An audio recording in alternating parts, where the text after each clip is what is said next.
초막절에 대한 말씀, 여러분들 어느 정도는 다 이스라엘에다 관심을 가지시고, 그래서 절기에 대해서 더 많은 관심을 갖고 계시고, 그걸 꺼버리실래요? 네, 그러면 껐어요. 이게 아마 이게 지금 에코가 자꾸. 그럼 안 켜도 예. 안 안 키고 할까요? 네. 그래도 뭐 네. 제 목소리가 커서 네. 꺼버리고 하죠. 네.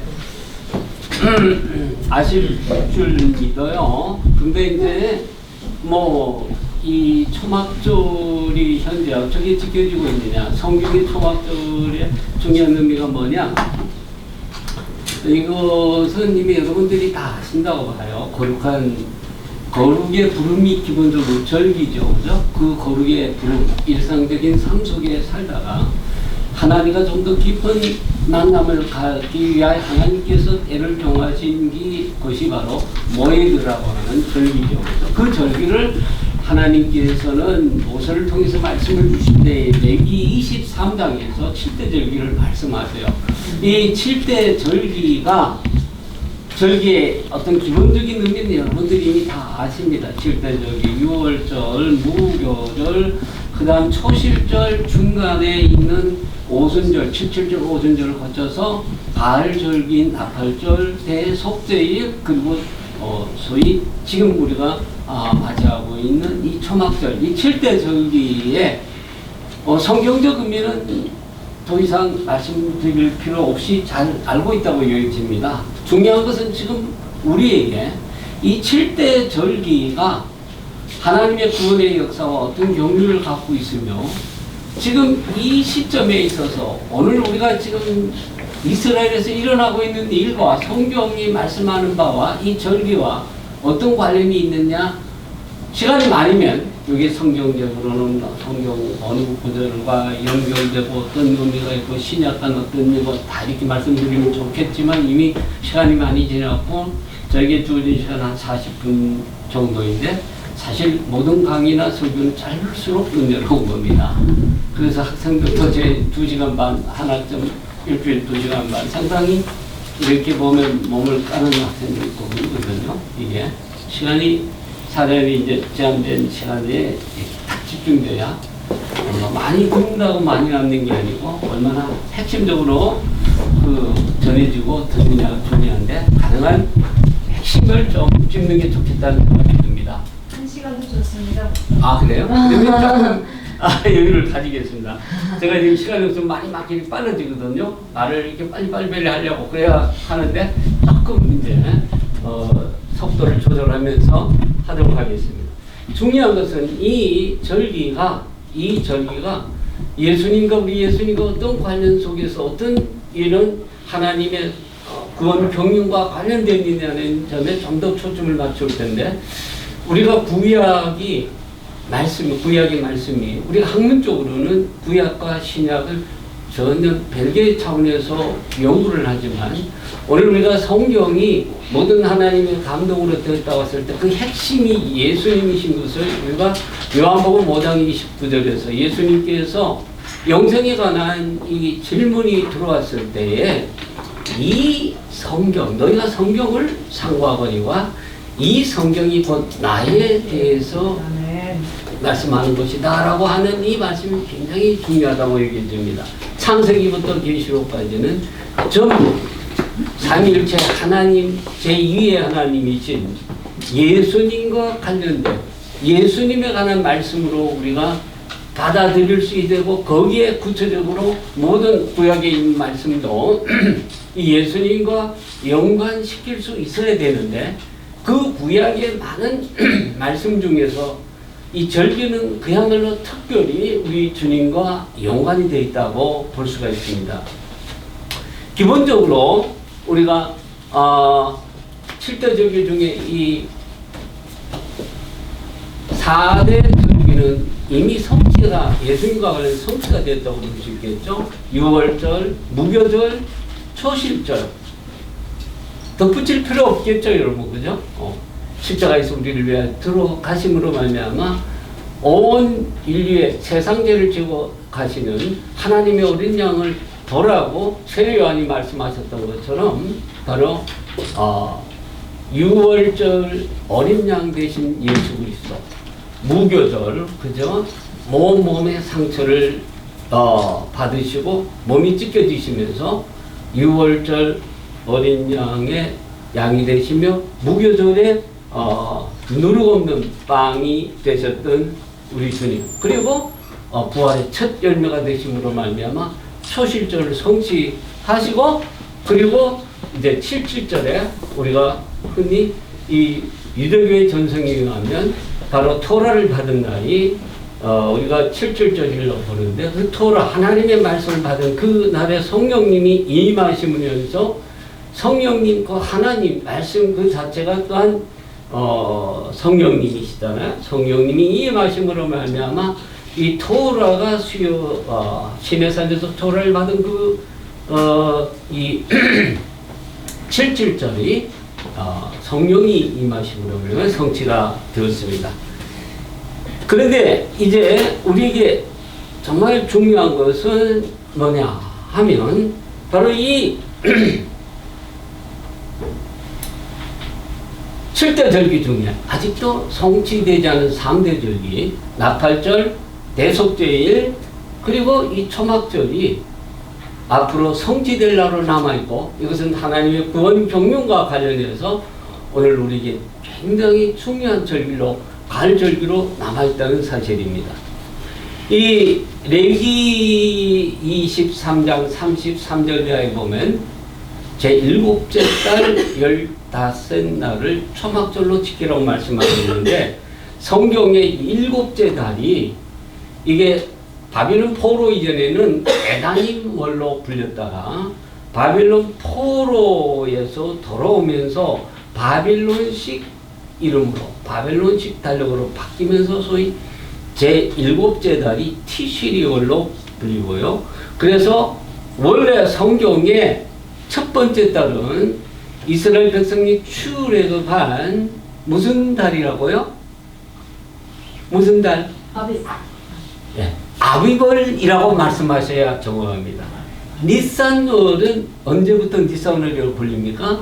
바벨론 포로에서 돌아오면서 니산월이 됐는데, 그래서 원래 한 해의 첫 달 정월은 지금 양력으로 3, 4일에 해당되는 아비벌인데, 바벨론 포로 오면서는 이제 니산월로 이름이 바뀌는 그 달이 정월인데, 바벨론 포로에서 돌아오면서 정월이 언제로 바뀌었다고요?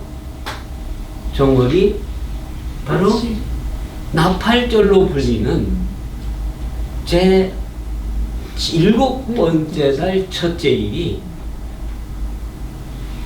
오늘날 정월로 바뀌면서 나팔절이 곧 무슨 절로 바뀝니까? 로시 하샤나.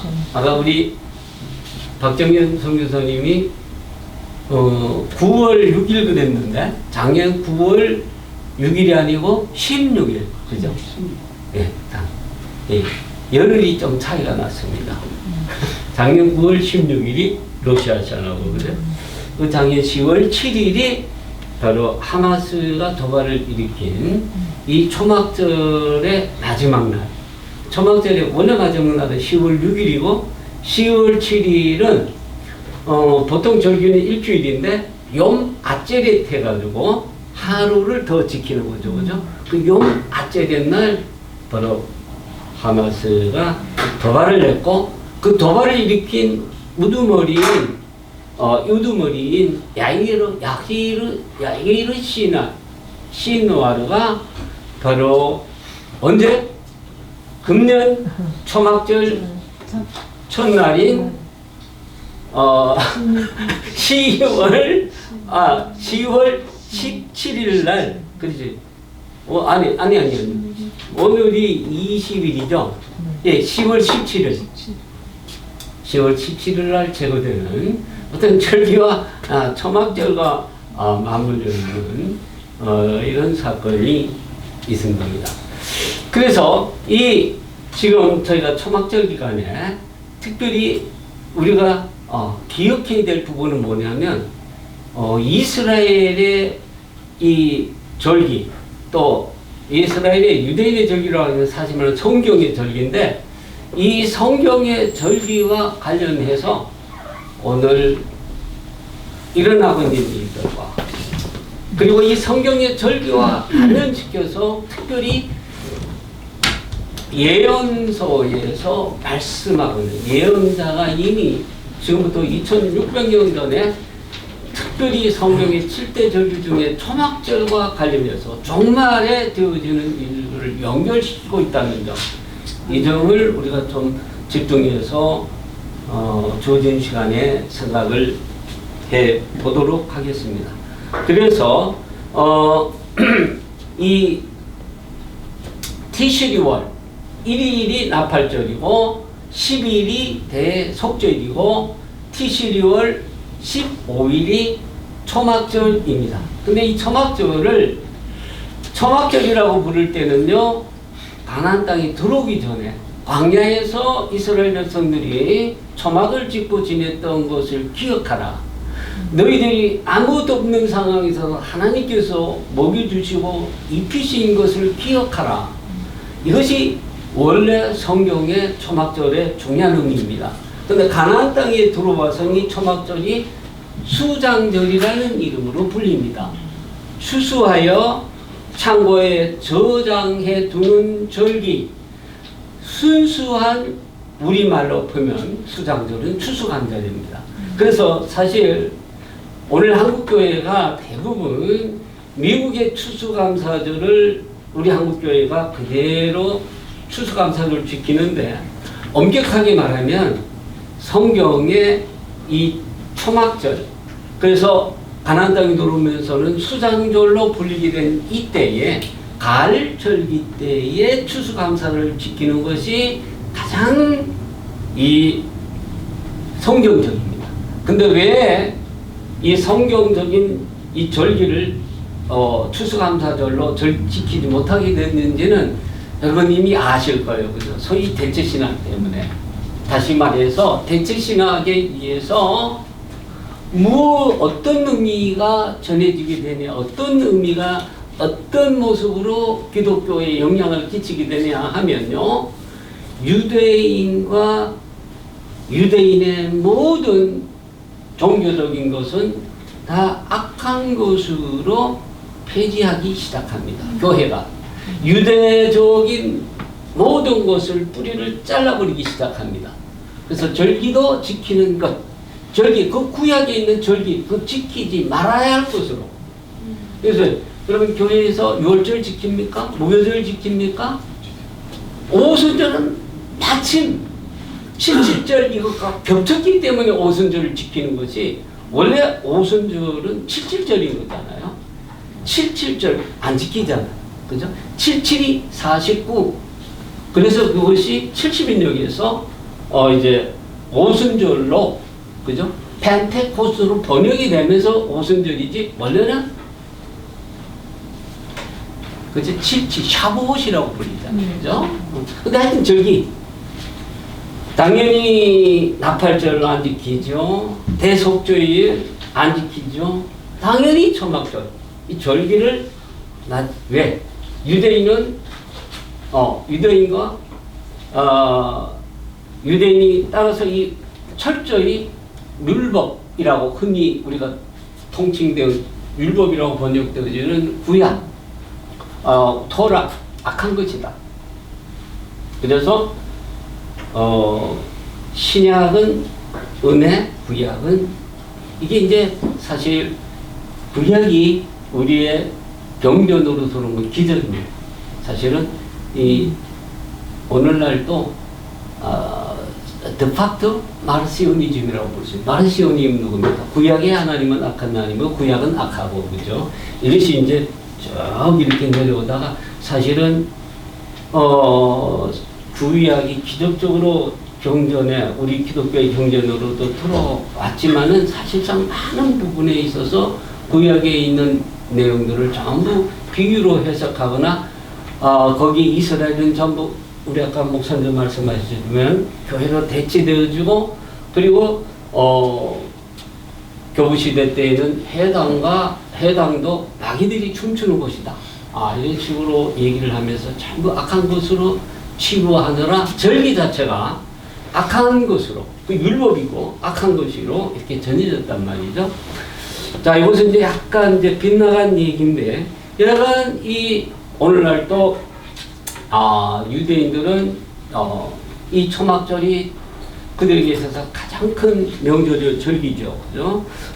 그래서 문자적으로, 문자적으로 레위기 23장 30절에 있는 이 말씀에 따라서 4개의 실과, 에트로그라고 하는 이 아름다운 실과를 에트로그로 보죠. 그죠? 종려나무, 어린 종려나무 룰라브라고 보고, 무성한까지는 하다스라고 하는데, 우리말로는 도금냥으로 번역되어지고 있고요. 시내버들 아라바라고 하는 이 4개의 식물을 들고 동쪽을 향하여 3번 이렇게 흔들면서 하나님을 향하여 기도하고, 그 다음에 남쪽, 그 다음에는 서쪽, 북쪽, 그래서 동서남북을 하나님께서 관장하시고 세계의 열방을 바라보면서 기도하는 이 기도를 드리면서 특별히 이때에 70마리의 수송아지를 드려요. 수송아지를 드리는 이유는 노아의 후손이 70명이었다는 겁니다. 그래서 오늘날 또 오늘날은 뭐 그렇게 보지 않겠지만 성경 시대에는 심지어 예수님 때에도 세계는 70민족이다. 노아의 후손이 흩어져서 70민족으로 구성이 되어 있다고 그렇게 생각을 했고, 그래서 예수님도 보면 70제자 전 열방으로 복음을 전한다. 그래서 70제자가 있었잖아요. 이것도 이런 어떤 사상에 의해서 70제자를 두셨다고 보는 겁니다. 자, 그래서 이 77절을 초막절을 지키라는 이 말씀을 하는데요. 우리가 이 초막절과 관련된 어떤 종말론적 의미를 좀 생각을 해보는데, 이 종말론적 의미라는 것은 우리가 종말이라고 하면요, 크게 기간으로 보면 예수님의 초림에서 재림까지가 종말이랍니다. 종말론적 기간입니다. 그런데 시간이 카운트다운 돼서 하나님께서 정하신 그때, 종말. 보통 이제 성경에서는, 구약에서는 그날, 여호와의 날, 이것이 이제 바로 그야말로 최후의 종말의 날인데, 우리가 오늘 엔드 타임을 살고 있다, 종말에 살고 있다고 할 때는 이 초림에서 재림의 상당히 끝부분에 와 있다고 할 때 우리 흔히 엔드 타임인 그렇게 되는 거죠. 그죠? 그래서 이 초막절의 이 종말론적 의미는 몇 가지로 예수님에 의해서 성취되는데, 이 초막절 기간에 이 유대인들이 제사장이 실로암에 물을 떠서 소위 물붓기 의식을 행합니다. 그래서 이사야 12장 3절에 보면 이 대제사장이 금빛으로 실로암에 물을 빌어가지고 이 쇼파를 불고 제단에 물을 부으면서 그 한내에 물풍년을 기원하는 물붓기 의식을 행할 때, 그러므로 너희가 기쁨으로 구원의 몸을 들여서 물을 기르리로다 하는 말씀을 합니다. 그러면서 또 이 남쪽에, 번제단 남쪽에 은그릇에 물을 부을 때 이 백성들은 종려가지를 흔들면서 찬양을 하는데, 이게 시편 118편 25절에 있는 말씀인데, 이때 호샤나라는 말 자체가 호샤나, 우리를 please save us 이런 뜻입니다. 우리를 제발 구원하소서. 이게 이제 예수님께서 마지막에 예루살렘에 입성하실 때 많은 군중들이 호사나 son of David, 다윗의 자손이 우리를 구원하소서 할 때도 바로 이 호샤나 찬양을 했었는데요. 원래 이 호샤나 찬송에 부를 때는 바로 실로암에서 물을 길러서 이 제단에 붓는 물 붓기 의식에서 불러졌던 시편 찬송이 되겠습니다. 이 물붓기 행사가 바로 예수님을 통해서 성취가 되어지는 겁니다. 그래서 요한복음 7장 37절 38절에 보면 명절 끝날 곧 큰날, 명절 끝날 곧 큰날, 이 날이 언제일까요? 이게 바로 초막절 마지막 날 욤 아젤이십니다. 누구든지 목마르건 내게로 와서 마시라. 나를 믿는 자는 성경 이름같이 굽에서 생수의 강이 흘러 나오리라. 그래서 예수님 당시에도 그 당시에 이 유대인들이 행하던 초막절 행사의 이 중요한 의미가 예수님 말씀을 통해서 영원한 생수가 되신 예수님께서 누구든지 와서 마시라 했을 때 이 생수는 곧 예수님을 통해서 오시는 성령을 의미한다고 말씀하십니다. 그래서 바로 성령 누구든지 예수 그리스도 믿는 자에게 성령이 임하시잖아요. 그래서 우리는 성령이 임하시는 성령의 전으로 우리는 사실 걸어다니는 하나님의 성전입니다. 이 놀라운 어떤 초막절의 종말론적 의미가 예수님을 통해서 실현되어서 우리는 이 의미가 실현된 상태에서 지금 살고 있는 축복을 누리고 있다. 이렇게 볼 수가 있습니다. 또 하나는 성전을 밝히는 의식과 관련됩니다. 이 성전, 이 초막절에는 약 50규빗, 한 22.5피 높이 되는 높은 등대를 달아서 4개의 등불을 켰는데 이때에 핀 등불이 굉장히 밝아서 성전들이 대낮처럼 밝았다고 그래요. 그런데 이때 예수님께서 바로 이 초막절 이때 나타나셔서 나는 세상의 빛이니 나를 따르는 자는 어둠에 다니지 않고 생명의 빛을 얻으리라 말씀하셨고요.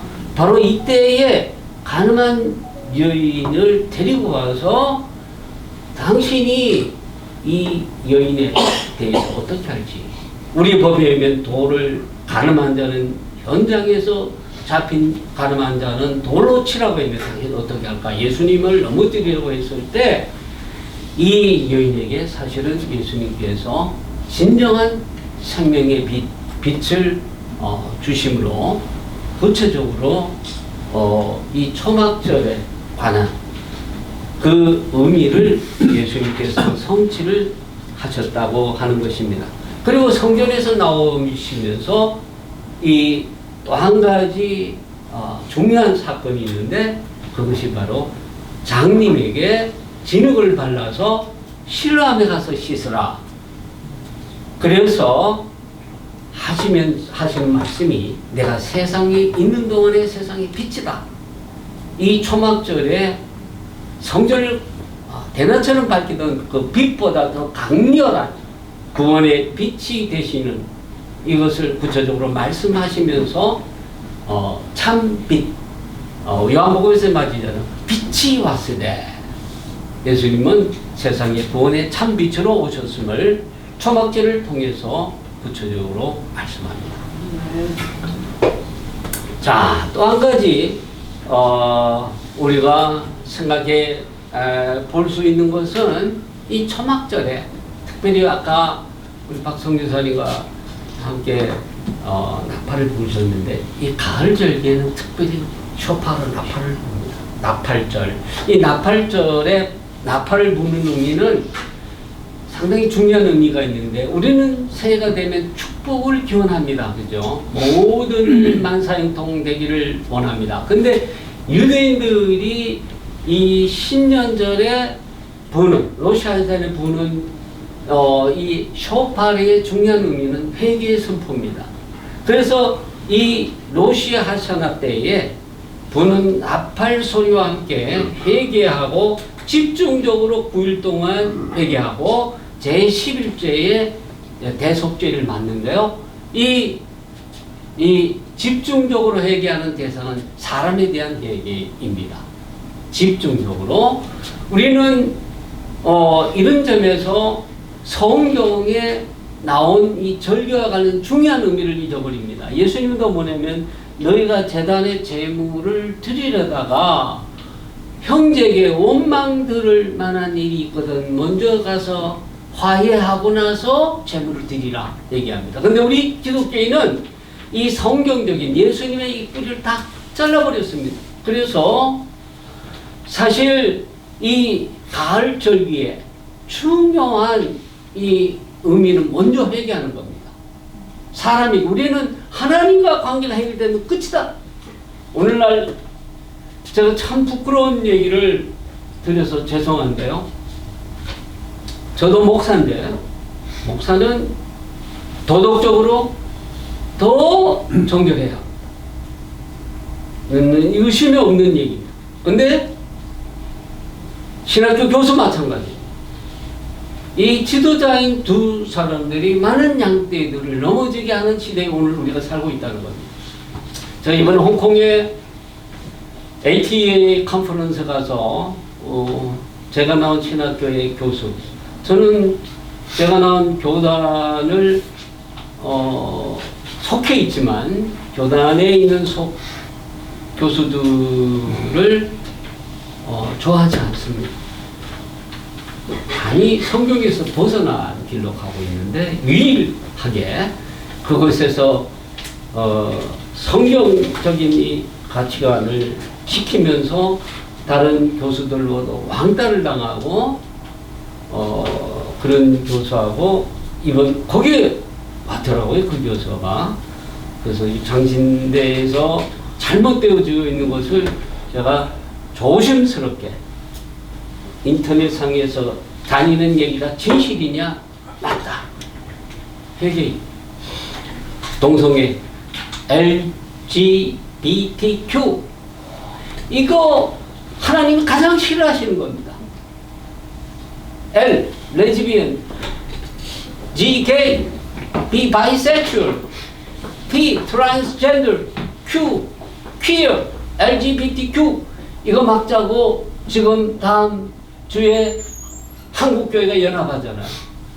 지금 통합 측만 함께 연합 안 해요.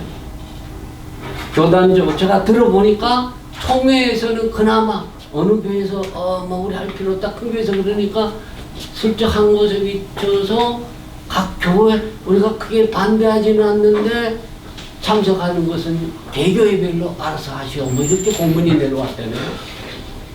그러면 안 되죠, 그죠? 총회적으로.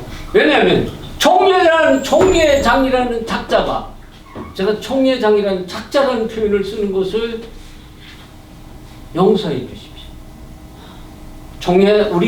저희 교단의 총회장이라는 작자가 지금 어떤 일을 벌였는지 아시죠, 여러분?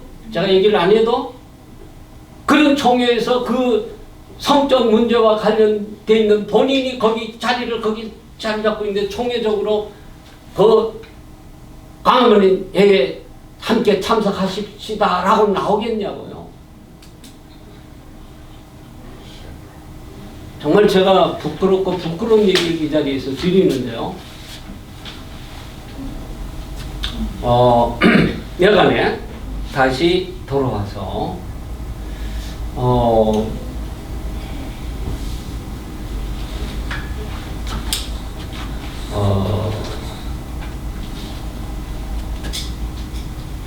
하나님의 이 말씀이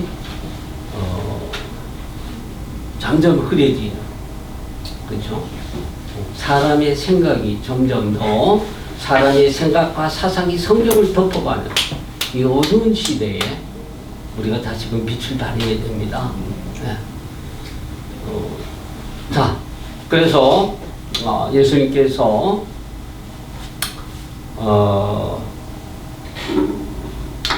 여간에 아까 했던 말을 잠깐 이쪽을 하다가 좀 놓쳤는데 이 회개 우리 교회가 이것들을 지금 전부 잊어버리고 전통을 잊어버리고 예수님이 말씀을 잃어버리고 사람의 생각이 들고 목사는 죄를 지어도 내가 하나님과 회개했으면 됐다. 그리고 뻔뻔스럽게 나와서 다시 죄진 자가 저는 진정으로 회개했으면 오케이. 근데 엄건스럽게 하는 것을 보면 진정으로 회개했다는 생각을 할 수가 없다는 거예요. 맞습니다.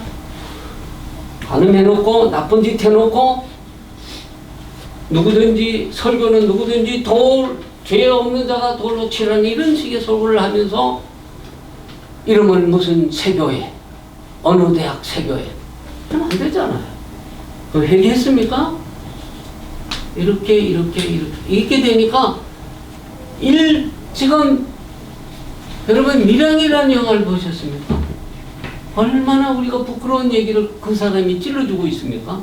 뻔뻔스럽게 살인자가 그 아들을 그 살인자의 손에 이겨본 그 사람이 주님을 영접하고 교회를 통해서 내가 이제 용서해지 같은 뻔뻔스럽게 주님께서 저를 용서해 주셨습니다. 얼마나 억장 무너지는 소리예요.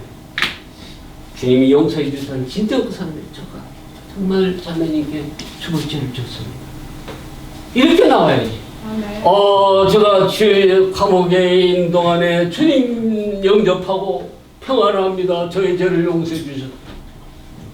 이게 기독교의 잘못된 모습 아닙니까? 주님께서는 분명히 말씀하시고 제가 나팔절 때 철저하게 9일 동안 회개하고 대속죄는 사람과의 관계에 죄를 진 건 회개 하나님께 받아주지 않아요. 오직 하나님과의 관계. 이게 성경적인 회개입니다. 아멘. 다 이게 뿌리를 잘라버려 교회가 잘려버렸다는 것입니다. 그래서 우리가 진정한 초막절은 뭐냐? 진정한 초막절은 뭐냐? 다시 오실 주님을 맞이하는 이 신부의 모습을 우리가 가져야 이 초막절 뭐 그냥 기독교에서도 왜 안 지켰는데 우리도 초막절 이거 흔들고 그게 아니고 초막절은 지금 다시 오시는 주님을 맞이하는 절기입니다. 아멘. 나팔 천사장의 나팔 소리가 함께 다시 오시는 영광스럽게 오시는 이 주님을 맞는 이 신부 슬기로운 다섯처럼 깨끗한 예복을 준비하는 절기가 초막절이 진정한 그건데 지금 교회가 문자적으로 초막절을 지키지도 않을 뿐만 아니라 교회가 회개하지 않고 더구나 교수라는 작자가 더구나 신학교에서 교수들 총장되는 신학 교수들 많았고 지금 교회 장로들이 지금 동성애가 뭔지도 제대로 모르고 그렇게 동성애를 반대한다고 그러는데 교수들이 제대로 알고 가르쳐야 된다. 그러면서 총장되고 나서 7주간 특별 동성애 교육을 실시하더라는 얘기를 이번에 가서 제가 듣고 깜짝 놀라가 다행히 제가 뒤로 안 넘어졌어요. 이게 지금 문제예요, 여러분. 지금 교회가 마지막 보루입니다. 신학교 믿어도 안 됩니다. 저도 학교에서 가르치지만 이 마고보서는 선생된 자들이 조심해야 돼요. 선생되려고 하지 마라. 그러잖아요. 지금 마지막 지금 여러분 제가 학교에 있으니까 성경 전체를 구약을 전공했지만 신학 전체 성경 전체를 제가 가르치지 않도록 봅니다. 계속 연구하고 보는데 에스겔 38장에 있는 곡과 마곡의 전쟁의 중요한 핵심 여러분들이 뭐냐면 거기에 이게 바사가 나오고 로스가 나오고 그러잖아요. 그때 하나님께서 이 로스의 곡과 마곡의 곡 왕에게 이 콧구를 끼러가지고 전쟁에 바사와 연합해서 이스라엘을 친다고 그랬을 때 지금 현 상황을 놓고 보면 많은 일부에서 이렇게 나오면 이게 곡과 마곡의 전쟁이다 그러는데 지금 그렇지를 않아요. 이 러시아는 이 세계의 이 슈퍼파워인 이 미국에 비하면은요 잽이 안 됩니다. 아주 동급이 안 돼요. 이게 안 되지만 그래서 전쟁이 안 나는 게 중요한 게 아니고요. 정말 중요한 것은 뭐냐면 이 소련이 러시아가 강해지고 지금 시아파 무슬림이 이게 중요한 게 아니고 사실은 뭐냐면 뭐죠? 역사를 보면 세계의 제국들은 강대국들은 항상 외부의 공격에 의해서 무너진 게 아니고 어디서 무너졌습니까? 내부의 도덕적 타락, 종교적 타락입니다. 지금 미국은 세계 초강대국입니다. AI부터 모든 면에서 당분간은 유럽 전체를 다 합치고 소련 다 러시아 다 합쳐도 안 돼요. 그렇지만 무너지는 소리가 저는 들리는데 프린스턴에서 장로교의 본산이라고 하는 프린스턴에서 지금 동성애를 주장하고 학문적으로 이게 옳다고 그러니까 미국 PCUSA가 무너졌잖아요. 무너지고 있잖아요. 그걸 다시 세우겠다는 사람이 트럼프입니다. 여기 기독교에 있는 사람들 중에서도 트럼프가 되면 안 된다는 분들이 있는데 웃기는 얘기예요. 물론 트럼프 그건 말이 좀 과격한 부분도 있지만 그건 오히려 개선적이고 철저한 개선을 통해서 물론 도덕적인 측면에서 그분이 뭐 좀 그런 목사보다는 차라리 낫다. 거짓말하는 목사보다는 낫다. 그래도 그분은 목숨 걸고 하나 하려는 게 있잖아요. 여러분.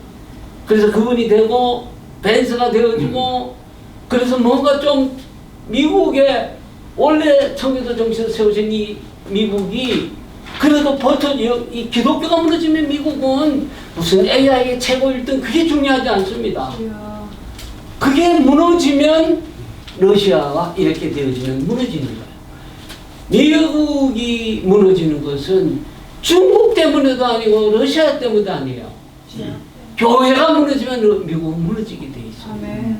미국이 지금 그래서 우리가 이 미국이 뭐 세계 1등이기 때문에 한 게 아니고 미국의 힘은 출발부터 하나님께서 그것의 청교도 정신을 통해서 청교도들이 말씀을 가지고 자유를 찾아서 가서 거기서 세운 나라이기 때문에 여러분들이 지금 여기 에스겔 38장에 보면요. 에스겔 38장에 보면 오늘은 중동 문제를 가지고 막 거기에 지금 옆에서 편드는 날 지금 빨리 이스라엘 전쟁 끝내 미국도 가만히 있어. 그게 성경 그대로 있어요. 거기에 보면 반대하는 자들이 뭐냐면 스바와 드단과 다시스 상과 부자들이라고 그러는데요. 이 다시스 이게 전부 다 그 당시에는 스페인인데 그 당시로 보면은 전부 세계 무역을 지배하는 해상 무역 국가고요. 그죠? 육로의 드단이 오늘날 사우디아라비아인데요. 육로 무역을 육로와 해상을 관장하던 자들이 이 전쟁이 나면은 무역이 잘 안 돼서 경제적인 손실이 있기 때문에 그만둬 하는 얘기는 지금 그렇잖아요. 전쟁이 계속되지 못한 일이 다 유가가 올라가고 그렇기 때문에 우리가 백성들이 항상 어느 나라든지 백성들이 행정부 지도자를 향해서 손가락질 할 때는 경제적인 어려움이 있을 때거든요. 내 주머니에 돈이 안 들어가고 내 목에 든든한 음식물이 들어오지 않을 때는 당신이 정치를 못했기 때문이야 하고 손가락을 지르기 때문에 정치인들이 올바른 길이 뭔지도 모르고 그만둬. 마크롱도 그렇고 다 그런 이유가 다 그 지방 서방 세계가 오늘날의 스바요 드단과 다시스의 상고요 부자들이라는 거예요. 자, 물가가 올라가는데 결정적인 요인이 전쟁을 통해서 만일 이스라엘이 지금 악의 축으로 행동하고 있는 시아파의 79년 2월에 문제를 일으키고 세계 평화의 문제를 일으키는 예를 좀 손을 봐서 이 신정체제에서 뭔가를 좀 바꿔야 된다고 이렇게 지금 이스라엘은 하나님이 뒤에서 뭐가 얘기를 하시는지 모르지만 제가 아는 한 야한 목사, 네덜란드 목사님은요 얘기를 하고 있어요. 직통으로 누구에게? 네타냐후에게. 작년에 난일에 전쟁이 안 났으면 저가 야한 목사님 매년 성탄절에 네타냐후를 자기 집에 초대 성탄절을 같이 보내요. 저도 그때 작년 전쟁이 안 일어났으면 그 야한 목사님 집에서 같이 성탄 지냈는데 이분이 전쟁이 났을 때 했던 얘기가 뭔지 아세요? 열왕기 13장에 이 요하스에게 요하스가 이 영적으로 아버지잖아요. 이 엘리사 아버지 돌아갈 때. 그래서 요하스가 아람이 계속 이제 치고 그러니까 아람이 오늘날 시리란 말이에요. 그러니까 뭐로 야, 너 활 가지고 한번 쳐봐. 3번만 치냐? 왜 3번만 치냐? 6번까지 쳐야지. 하여튼 그러면서 이제 엘리사가 떠나가는데 이 말씀을 이 느타냐에게 해준 이 분이 바로 이 얀 목사님이에요. 네덜란드 출신.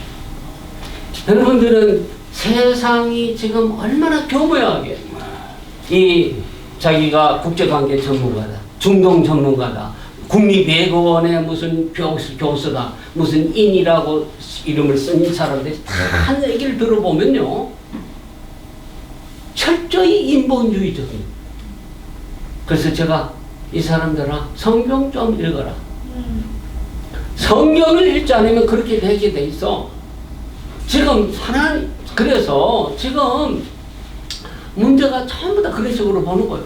자, 이 전쟁을 왜 저렇게 니타냐하고 전쟁왕처럼 하느냐? 지가 사법 비리가 있으니까 그것을 어떻게든 이 전쟁을 끌어서 그것을 벗어나려고 하는 이런 약삭한 수로 수많은 이 팔진양민들 죽이고 있다. 이런 식으로 문자적으로 이렇게 얘기하지만 자세히 들어보면 저 같은 사람이 들어보면 헛소리를 저렇게 아주 멋지게 하는구만.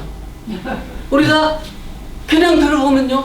그러니까 기독교 목사님들 다 그 이스라엘 왜 그렇게 그래? 그 참네. 내 자네가 그거 말이야. 지 사업끼리 벼들려고 그렇게 하는구만. 제가 와서도 여러 번 소리를 들어요. 목사로부터. 이걸 모르니까. 근데 보시면 입장을 바꿔놓고 느타냐가 말이야 사법 비리가 없다고 생각해요. 있는 거 맞아요. 그러나 한국에 누구누구에 비하면 3번을 핍니다. 근데 여하튼 이스라엘은 뭐 그가 아무리 거물 정치라도 조금이라도 걸려있으면 철저하게 아주 민주국가입니다. 법 앞에 평등한. 그런데 만일 그런 사법 비리가 없다고 치면 느타냐와 하마스가 도발한 이것을 적당한 선에서 그래 끝낼 사람이라고 생각하세요? 아닙니다. 느타냐후는 이 SNS의 담당관을 메시아닉 주 이스라엘 내에서 자리를 못 잡아요. 근데 나탈리라고는 이 대놓고 유튜브에다가 복음 전하는 메시아닉 주 나탈리라는 식으로 자기 SNS 행정관으로 담당관으로 고용했고요.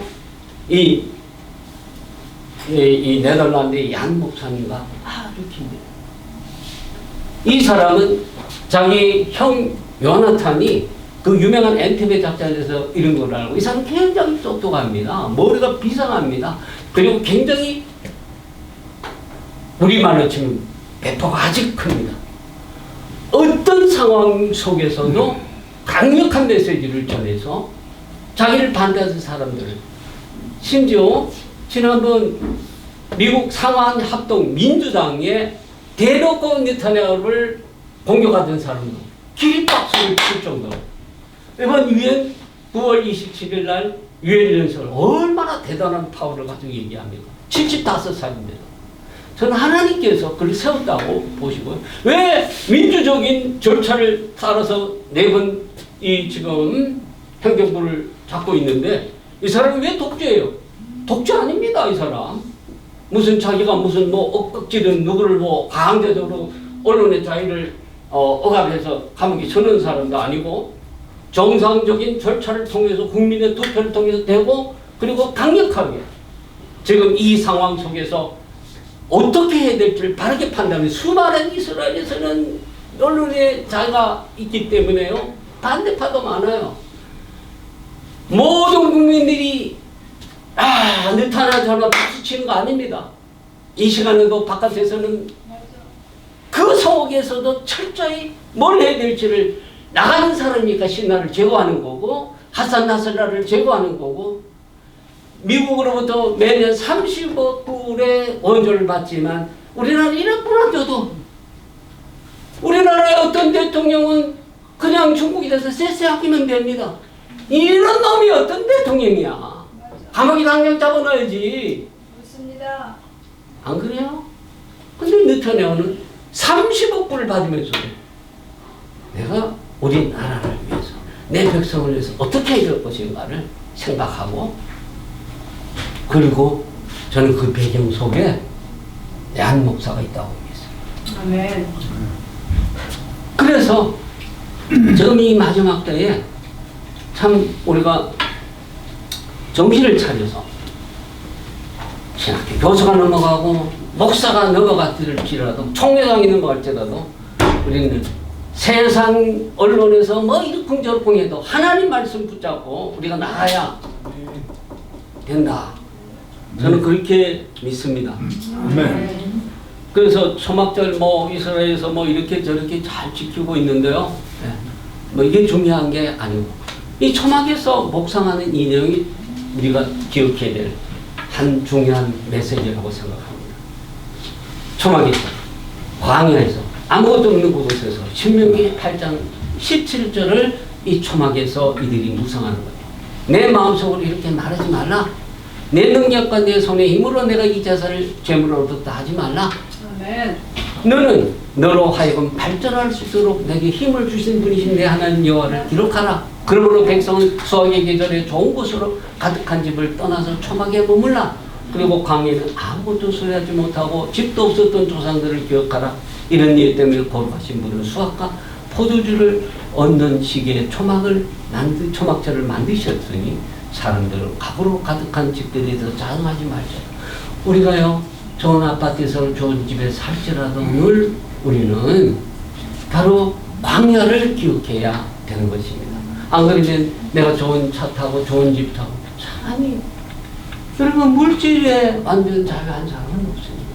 물질이 있어야 삽니다. 물질이 있어야 먹고 물질이 있어야 있고 물질이 있어야 자식 교육도 시고 물질이 있어야 되는데 중요한 것은 이 초막절에 하나님께서 아무것도 없던 때에 우리 발이 부르트지 않게 발이 신발을 지키고 옷이 해지지 않게 하셨고 매출하게 만나러 먹이시고 반석에서 물을 내게 하신 그 하나님을 기억하라고 초막절을 주셨다는 거예요. 아멘. 네. 오늘 우리가 초막절을 보내면서 이런 겸손하게 하나님을 감사합니다.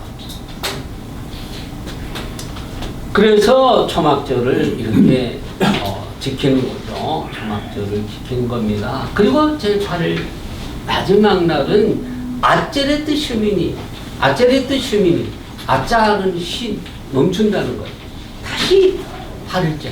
원래는 7일까지인데 마지막 한 유대인의 전성에 의하면 하나님도 자기 백성과 함께 이 즐거움을 나누는 시간 아쉽다. 내가 하루 더 너희들과 함께 있고 싶다 하여 제8일째 아제레트 슈민을 주셨다. 이렇게 얘기를 하는데 이날은 특별히 싱카트 도라라고 해가지고 창세기부터 매 한 주에 읽는 분량이 있잖아요. 그것을 이제 도라 포션이라고 부릅니다. 이 도라 포션이 바로 이날에 맞춰지면서 초막절 마지막 날 그리고 이요 맞절에 제8일째에 맞춰지면서 다시 말해서 신명기 마지막까지 읽고 다시 창세기 1장부터 읽기 시작하는 날 토라의 기쁨 우리로 치면 책거리 한 거죠. 그래서 아이들 무등 태우고 막 기뻐하는 이 날이 또한 이 날. 오늘 우리에게 정말 중요한 것은 이 초막절과 관련된 우리 주님의 재림 관련된 이것이 초막절이 진정한 의미. 그래서 이 초막절에 우리가 예수님께서 다시 오신다는 말씀이 이미 스가랴서 14장 4절이 있습니다. 그날은 뭡니까? 항상 구약에서 그날은 종말의 날을 의미해요. 정말 그날에 우리가 스가랴서 여러분 아시겠지만 1장에서 8장까지는 무너진 성전 재건에 관한 항상이고 9장에서 14장은 종말에 관한 여러분 잘 아시겠지만 스가랴 9장은 바로 겸손하게 낙이 타고 오시는 예수님을 말씀하고 있고 14장은 그분이 다시 재림하는 얘기를 하고 있는데 아멘. 구약에서 많은 신인 동공론적 표현이 있잖아요. 뭐예요? 하나님 보지 않기 때문에 사람의 얼굴이나 뭐 콧김이나 사람의 모습으로 표현된 이걸 신인 동용론적 표현이라고 부르고, 하나님이 실제 사람처럼 생겼다고 그렇게 표현하지 않습니다. 구약에서 어떤 형상으로 표현하지 말라고 그랬는데, 그래서 그것은 그냥 우리에게 이해하기 쉽게 사람의 모습으로 표현되어 있는 부분이 신인 동용론적인 표현이라고 하지만, 단 스가랴 14장 14장은 신인 동용론적 표현으로는 설명이 안 되는 부분이에요. 여호와의 발이 감난산 동쪽에서 진다는 거예요. 이게 어떤 우주를 나타내기 위한 사람의 형상을 빌려서 표현하는 표현이 아니에요. 유일하게 구약에 많은 신인도 하나님이 콕 화를 때 콕김에서 이게 콕김에서 나온다는 표현이나 이런 표현들이 나온단 말이에요. 근데 스가랴서 14장 4절은 신인 동용론적 표현이 적용이 안 돼요. 이것은 감난산에서 부활하신 후 승천하신 주님께서 올라가신 그대로 오신다고 하신 그 말씀을 예수님이 오시기 600여 년 전에 스가랴 선지자를 통해서 9장에는 뭐라고요? 초림, 그죠? 마지막 14장은 재림.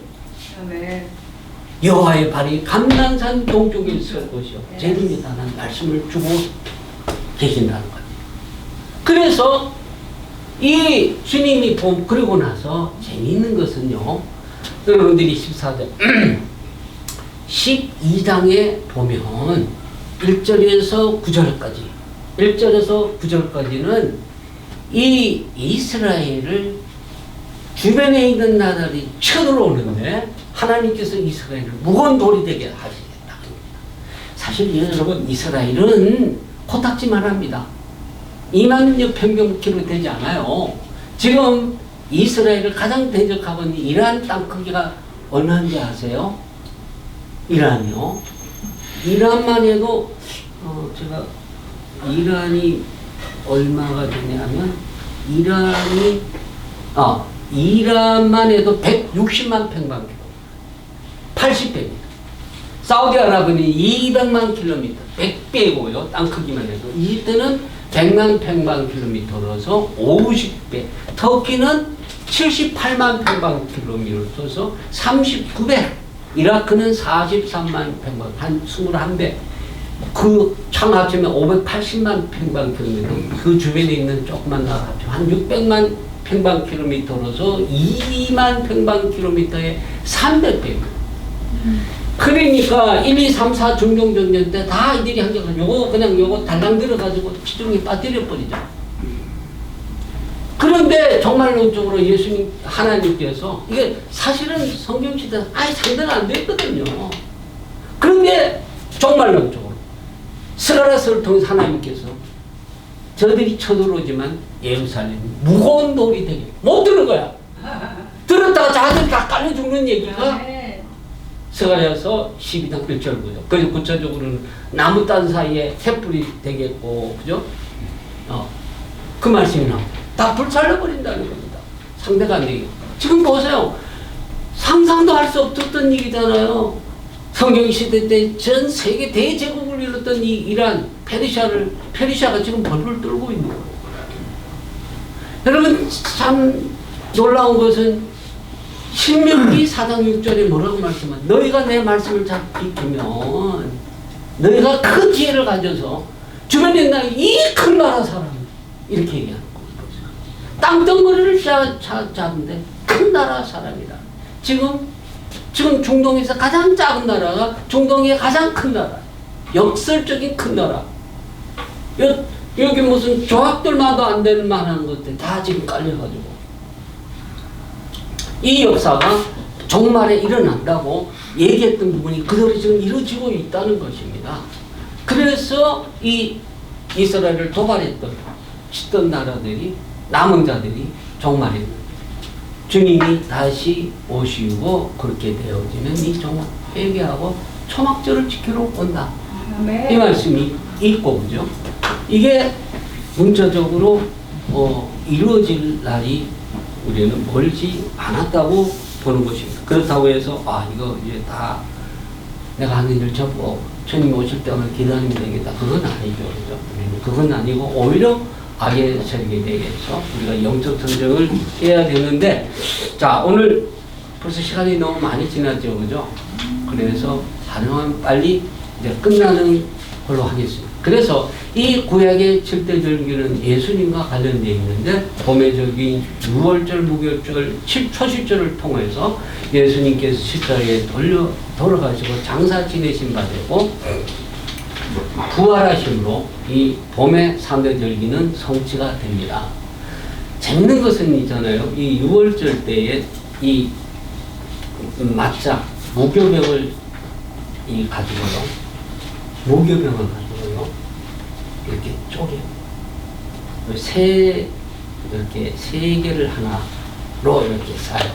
왜 세 개인지 이 사람들도 모릅니다. 근데 뭐 제사장과 레위와 평신도를 상징한다 그러는데, 재밌는 것은 결정적인 증거에서 이거는 삼일째 하나님을 나타낸다고 볼 수 있는 게, 이걸 쪼개잖아요. 쪼개가지고 쪼갠 한 부분을 그 중에 특별히 세 개 중에 중간의 것을 또 꺼내요. 6월절 때 중간의 것을 꺼내가지고 반으로 잘라서 반을 흰 세마포에 싸서 숨겨둡니다. 굉장히 이게 숨겨두는 장사 지낸 바 같아요. 아이들로부터 찾아오는 애에게 상을 주는 부활을 나타내요. 굉장히 의미 있는, 여기 이제 무교병이잖아요. 무교병. 그리고 구멍이 뻥뻥뻥 뚫리고 이 몸이 상하신 모습을 그대로 무교병이 나타내고 있는데, 이게 세마포에 쌓여서 숨겨져 있다가 다시 드러나는 부활을 그대로 보여줘요. 그래서 6월절, 무교절, 초실절이 바로 이 봄의 절기에 그대로 성취가 되었고, 오순절 아까 말씀드린 것처럼 오순절 때 77절에 토라를 받았는데, 이때에 토라를 받을 때에 19장의 토라를 받을 때 하나님께서 임재하셨던 모습과 유사하게 바로 이 120문도가 기도할 때 임재하신 성령의 임재 현상과 매우 흡사하다는 겁니다. 시내산에서 바람과 불과 소리로 임재하셨듯이 보면 오순절 이때에도 보면 불과 바람과 성령으로 임재하셨고요. 그렇죠? 바람 소리같이 불로 이렇게 임하신 것을 볼 수가 있습니다. 이 가을절기에 나팔절, 속죄일, 초막절은 우리가 주님의 재림을 기다리는데, 우리가 여러분 잘 아시죠? 하나님의 나팔 소리 천지 진동할 때 주님께서 천사장의 나팔 소리와 함께 재림하신다는 것을 데살로니가 전서 4장, 데살로니가 후서 4장에서 말씀하고 있는데, 세상 끝날에 주님께서 나팔 소리, 아까 말씀드렸듯이 가을절기는 늘 나팔절부터 나팔을 부른다. 이게 이제 주님의 재림의 나팔 소리와 연결이 되어지고요. 그래서 거듭난 신자들이 주님이 오실 때 공중에서 우리가 주님께 이끌려 올라가는 말씀이 나오잖아요. 그죠?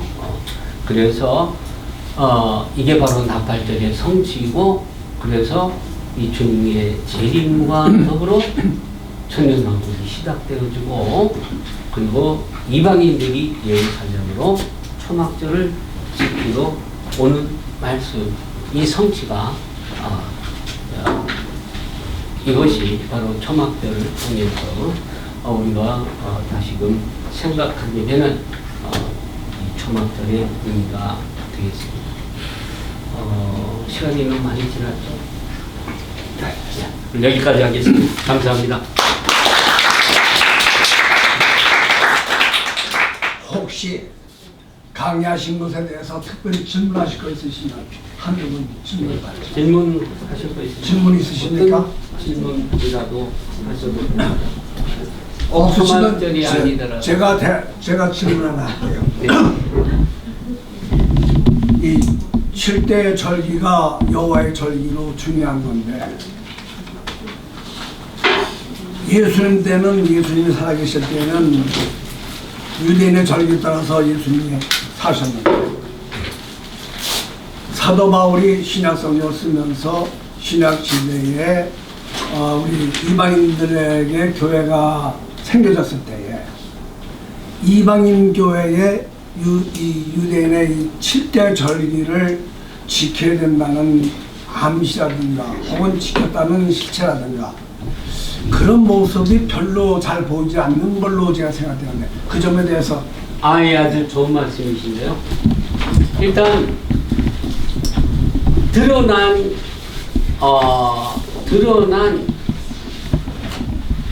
이 우리에게 전해지고 있는 바울 서신에 명백하게 절기를 지켜라고 하는 말씀이 없습니다. 그 이유를 몇 가지 생각해 볼 수 있겠는데요. 첫째, 먼저 바울 자신은 율법을 철저하게 지켰다는 사실을 우리가 알아야 됩니다. 바울 자신은 사도행전을 통해서 우리가 잘 볼 수가 있는데 그 사도행전에 나타나 있는 바울의 그 구절을 여러분들에게 좀 알려드리면 필요할 것 같아요. 여러분들이 흔히 바울은 율법을 안 지켰다, 율법에 대해서 뭔가 좀 부정적이었다 이렇게 생각하시는 분들이 있어요. 왜냐하면 현재까지 대부분 개혁신학도 대체신학에 입각해 있기 때문에 뭔가 율법 자체가 부정적이다, 바울 자신이 율법에 대해서 부정적인 생각을 갖고 있었다 라고 그렇게 가르칩니다. 그런데 그것이 아니라 바울은 자신의 이 서신서에서 명백하게 율법은 선하다, 율법은 좋은 것이다 분명히 말씀하고 있고 본인도 율법을 철저하게 지켰습니다. 네. 율법을 지켰음에도 불구하고 왜 그러면 바울이 그런 오해를 사느냐 하면 그 중요한 이유가 바로 뭐냐 하면 그 당시에 유대주의자들 뭔지 아시죠? 사도행전 15장에 보면 유대주의자들이 예수만 믿고서는 구원을 얻지 못하고 우리 유대인이 지키는 율법을 지켜야 된다. 그 중에 가장 중요한 것이 뭐냐 하면 할례를 행해야 되고 음식 규정, 코셔를 지켜야 되고 안식일을 지켜야 되고 그리고 기타 여러 유대인의 관습을 지켜야 된다. 한마디로 유대인처럼 되어야 된다라고 주장하면서 바울의 전도로 예수를 믿게 된 이방인들에게 찾아가서 너희들이 정령 구원을 받으려면 우리처럼 이런 것을 지켜야 된다 라고 했는데 대부분 로마서를 비롯해서 갈라디아서 대부분의 바울 서신들은 아셔야 될 것이 유대인들을 위한 서신이 아니고 누구요? 이방인들, 특별히 유대주의자에 의해서 상당히 위협을 받아서 마음 근심 걱정이 많았던 이방. 그런데 이게 예수 믿어서 할례 안 받으면 구원받지 못하는 거 아니야? 라고 걱정하는 사람들에게 변증하는 편지 아폴로제틱입니다. 변증. 그게 아니야. 그래서 오직 믿음으로만 구원받는 거야. 율법의 행위가 거기서 율법의 행위가 뭐냐면 율법의 행위라고 표현했지만 율법의 행위의 중요한 핵심은 뭐냐면 흔히 이것도 이제 좀 잘못된 해석 부분인데 유대인들이 율법을 지킴으로 하나님께 점수를 따서 이제 80 몇 점, 90 몇 점 이렇게 받으면 좋은 성적으로 너는 합격 구원. 이걸 얘기하는 게 아니고요. 지금 바울이 지금 오직 믿음으로 구원 얻는다고 하면서 믿음과 율법의 행위를 대조시키는 요 배경은 뭐냐면 다시 말씀해 유대주의자들이 와서 믿음으로만 구원 얻는 게 아니야. 율법의 행위, 율법 행위가 뭐라고요? 대표적으로 할례 받고 음식 규정 지키고 안식일 지키고 유대 간습을 지켜서 그래서 구원받느냐 구원받는다고 하는 이것을 변증하는 내용입니다. 특별히 이게 가장 많은 내용이 로마서에 있고 로마서 3장 4절과 갈라디아서 2장 특별히 2장 18절 이런 데 있는 거거든요. 이거를 집중적으로 강조하다가 보니까 절기라는 것이 율법의 행위와 연결시키는 부분이었다는 겁니다. 누가? 유대주의자들. 바울 자신은 일부러 해외에 있다가도 이 가을절기를 지키기 위해서 오는 사도행전의 내용이 있는데 그 구절을 제가 우리 지금 명쾌하게 없어서 참고 그걸 좀 찾아서 알려드리기 유대인 바울이요. 3차 정도 여행 마치고 예, 올 때도 일부러 그 절기에 맞추려고 오는 그런 내용이 사도행전에 쭉 나오고 그 가이사랴에서 2회 동안 갇혀서 계속 신문 받을 때 내가 유대인으로서 율법을 어긴 일이 하나도 없다. 그러니까 이 신문하던 가이사랴 베소도 총장 이사라엘이 아그리파 왕이 이 사람이 그냥 그때 네로 황제잖아요. 황제가 상소하지 않았다면 결국은 풀려날 뭐 어디 흠잡을 게 없네. 유대인들이 자꾸 이 사람이 우리 유대인의 율법을 어기고 그러면서 뭐 이렇게 상소를 하는데 상소한 내용을 아무리 들여다봐도 없다는 거죠. 핵심이. 그래서 그 내용들이 있고 그런 내용들의 제가 있습니다. 사도기 16장 3절. 그러니까 핵심이 뭐냐면 로마서 7장 12절을 율법이 성하고 계명도 거룩하고 우로우며 선하다 분명히 얘기하거든요. 그러면서 그런 평생 동안 율법을 준수했는 이 내용이 사도행전 속에서 그대로 증거되는데 사도행전 16장 3절, 18장 18절, 20장 16절, 21장 23절에서 27절, 27장 9절 이런 데 나온다. 그런데 지금 우리 목사님 좋은 질문 내주셨는데 이런 지금 이걸 지금 유대주의자들에게 변증하는데 절기 지켜라 이렇게 얘기할 수가 없다. 그래서 제가 볼 때 안 넣은 거지. 바울 자신은 절기를 철저히 지키고 율법을 철저히 지키고 그리고 여러분 그 메시아닉 주의 있잖아요. 아시죠, 그죠? 네. 이 사람들 율법을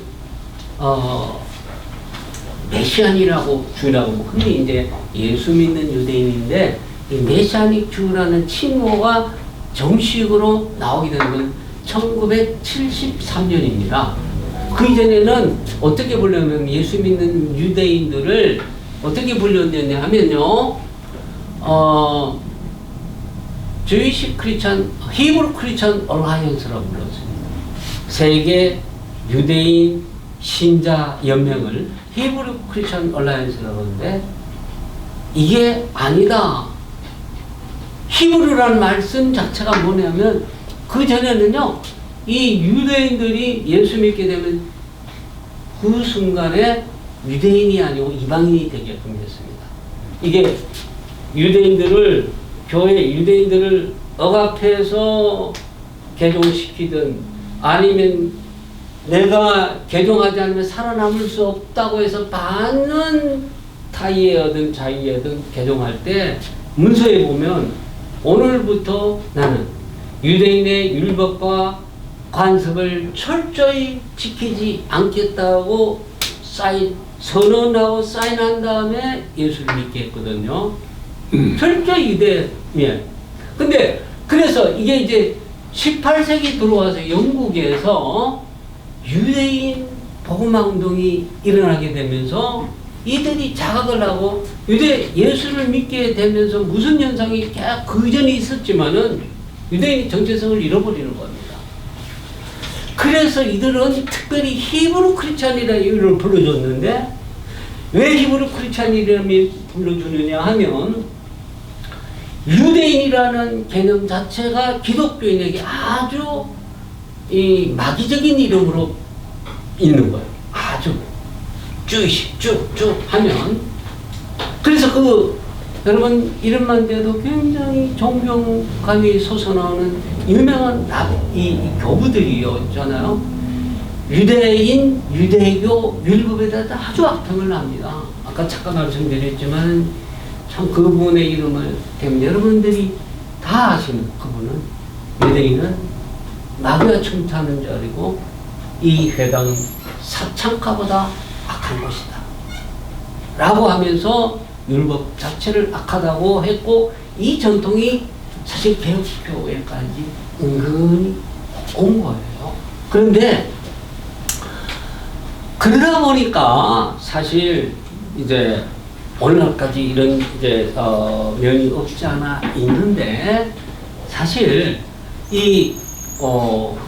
우리가 제대로 알아야 되는 것은 조금 우리가 이제는 좀 많이 이렇게 있잖아요. 많이 깨었는데 하여튼 18세기 이때까지만 해도 이스라엘 나라도 없고 이런 상황에서 유대인들이 하여튼 역사적으로 늘 핍박을 받고 개종되어지면 그냥 유대인 정체성을 없어지니까 쟤들 좀 정체성을 갖게 하자 해서 거기다가 크리스찬 앞에다가 히브리를 붙여줬는데 히브리라고 해봐야 결국은 유대인하고 동일시되는 개념이기 때문에 그게 아니고 이게 1974년 아예 우리는 유대인이다. 어떤 유대인이냐? 크리스찬이라는 개념 자체는 그리스도스를 따르는 자인데 그리스도가 뭐냐? 히브리 마시아를 헬라어로 해놓은 거 아니냐? 그리스도가 먼저냐? 마시아가 먼저냐? 메시아. 그럼 우리는 원래 의미 가장 초대교회 예수님이 부활하시고 난 다음에 10년 동안 이방 신자가 없었는데 그 사람들이 진정한 메시아닉 교입니다. 메시아를 따르는 유대인. 그래서 우리는 크리스찬이라는 이름 자체가 역사적으로 유대인들에게 굉장히 부정적인 의미가 되어버렸다. 예수는 누구냐? 그리스도는 누구냐? 유대인을 핍박한 종교의 우두머리로 유대인들 자기 백성에게 각인되어 있는 이 상황 속에서 우리가 크리스찬이라고 부르면 우리 동족은 우리를 민족 배반자로 본다. 그래서 이름 자체를 우리는 메시아닉 주로 부르자 이렇게 된 거거든요. 근데 이 메시아닉 주들이 여러분 보세요. 제가 이것만 말씀드리고 마칠게요. 사도행전 21장 한번 보십시오. 이 메시아닉 주들이 한번 보세요. 사도행전 21장 20절에 한번 보세요. 바울이 3차 전도여행 마치고 가니까 지금 예루살렘 교회의 기둥 야고보 예수님의 친동생과 이 지도자들이 와서 하는 말이 이겁니다. 자, 이 10절부터 쭉 이제 들어와서 야고보 장로들이 있고 바울이 문항하고 사역으로 말미암아 이방인에게 큰 분기를 이루고 쭉 하고 난 다음에 하나님께 영광을 돌리고 그러면서 20절에 그들이 듣고 야고보를 비롯한 예루살렘 교회에 거기는 당연히 베드로도 있고 그죠? 야고보가 지금 예수님의 동생이기 때문에 예수님이 유대인의 왕. 그래서 그 전통에서 수세자 바드로도 아니고 누구예요? 베드로와 요한도 아니고 누구를? 예수님 살아생전에는 크게 예수님 제자들 속에서 예수님을 따라다니지 않았던 야고보를 예루살렘 교회의 담임 목사로 세운 거예요. 야고보가 그렇게 등장한 겁니다. 그런데 20절에 보세요. 그들이 듣고 하나님께 영광을 돌리고 바울도 이르되 형제여 그대도 보는 바에 유대인 중에 믿는 자, 예수 믿는 자 수만 명이 있는데 다 율법의 열성을 가진다. 토라를 열심히 지켰다는 겁니다. 네. 이게 지금 그런데 우리는 지금 예수 믿으면서 혹시 예수 믿는다고 하면서 기파를 쓰거나 예수 믿는 유대인 중에서 여기 찌찌트 소위 했다거나 예수 믿는다고 하면서 혹시 코셔를 지킨다고 하면 예수 믿는다고 하면서 그리고 혹시 그런 느낌을 스스로 가져본 분 없으세요?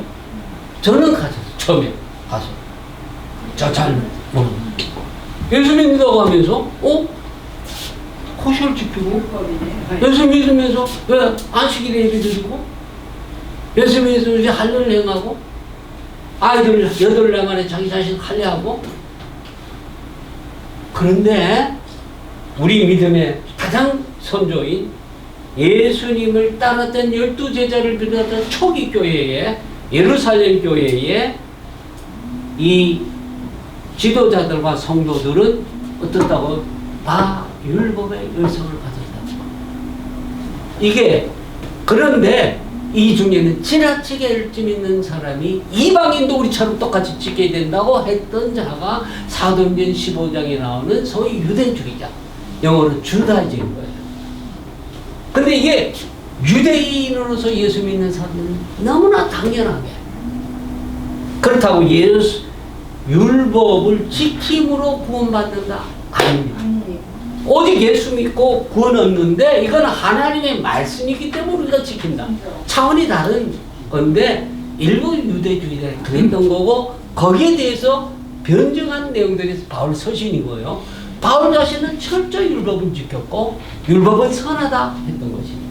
그런 차원에서 절기 문제가 언급이 안 됐다. 이렇게 볼 수가 있습니다. 여기까지 하겠습니다. 감사합니다. 다시 한번